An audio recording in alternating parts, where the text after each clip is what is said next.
Yeah, we've got a good crew here, a composite crew in London Rowing Club and Leander Club, full of American university students. So off they go. The Visitors Challenge Cup, London Rowing Club against University of London Boat Club. So this University of London Boat Club is the top Coxers 4, part of their 8, the race at the head of the river race. And they're competing against a composite crew from London Rowing Club and Leander, who have just come back from American universities and rowing for their former club. University of London about sorting out their steering. They had a few issues, but have got a lead, so nothing too catastrophic at the start.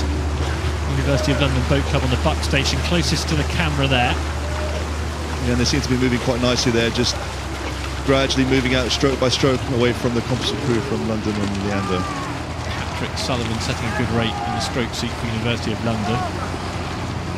Yeah, looking there, they seem to now settle into their rhythm, just about breaking clear water, and seem to be rowing nice, long, rhythmical strokes there. Just going to make it tough. They're looking like London putting a push to try and get back on terms. I don't think this crew is going to roll over very easily myself. London Rowing Club and Leander Club. Gordon Johnson in the stroke seat, trying to push them along. Edward Sandu, Frederick Johnson and Sebastian Benzicree.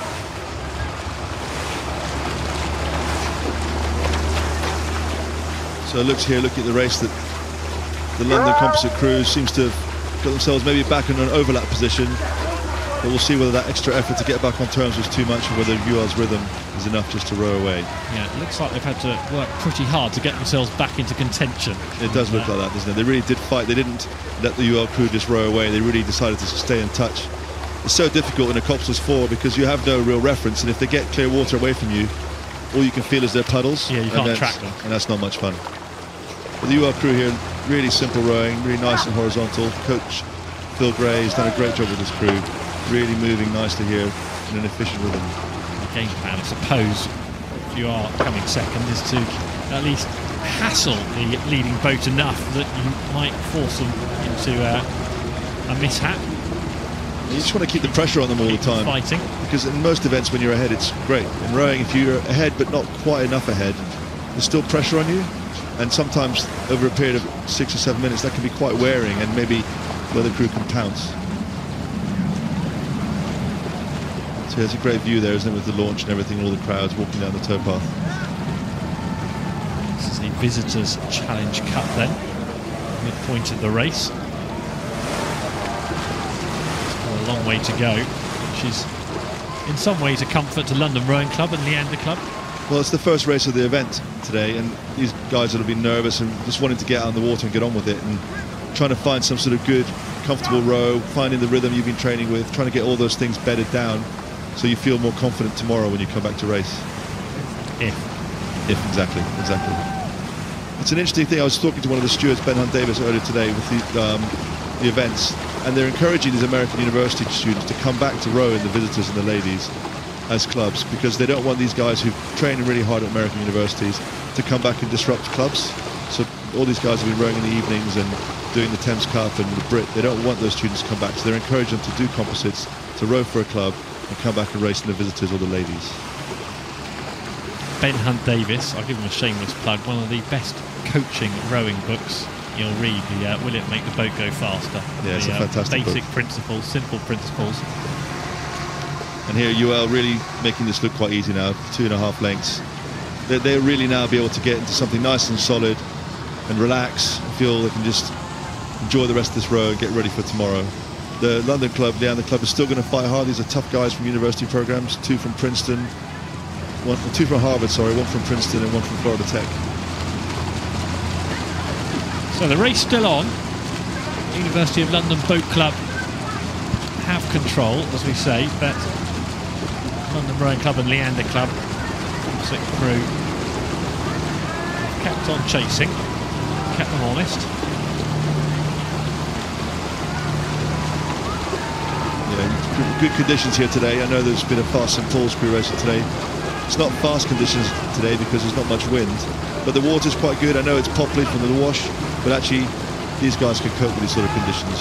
Yeah, that's St Paul's crew who broke a record to Forley but then afterwards obviously reduced their rates and saved energy, but they could well set more records before the end of the week, I should think. Yeah, during the weekend when people were training and doing training pieces, there were a lot of fast times in the tailwind, yeah.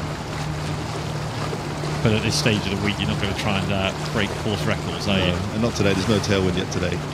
So again, one of the challenges for some of these crews, because the conditions are so hot, is that in a situation like this you need to save your energy because the heat is sapping. Here at UL you can see much more comfortable now. They really are taking their foot off the gas a bit, doing a really good job. You can hear the crowd shouting in the background.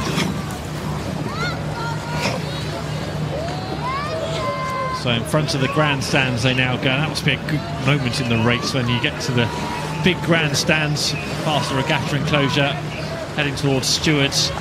You know your work is nearly done. Yeah, it's about 600-700 meters to go, 2.5 minutes.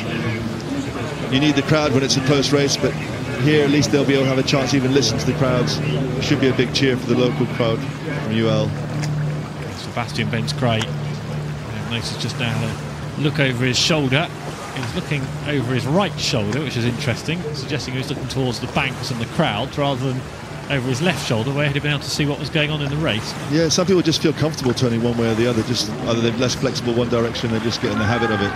But the London and Leander crew really still having a go at this, racing as hard as they can. No, he's had a look over his left shoulder as well, so he's obviously now having a look at the state of the race. He hasn't got long to force a move. They have done well, haven't they? London Rowing Club and Leander. They might be in second, but they've stayed in a narrow second all the way. Yeah, they've definitely fought hard. I mean, the UL crew here is not working very hard, and the other crew is coming back at them. They're showing a bit of confidence. But no, they've definitely fought to the end.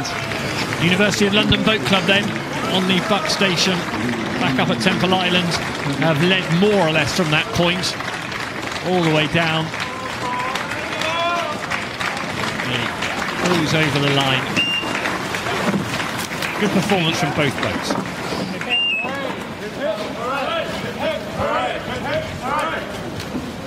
Paddling.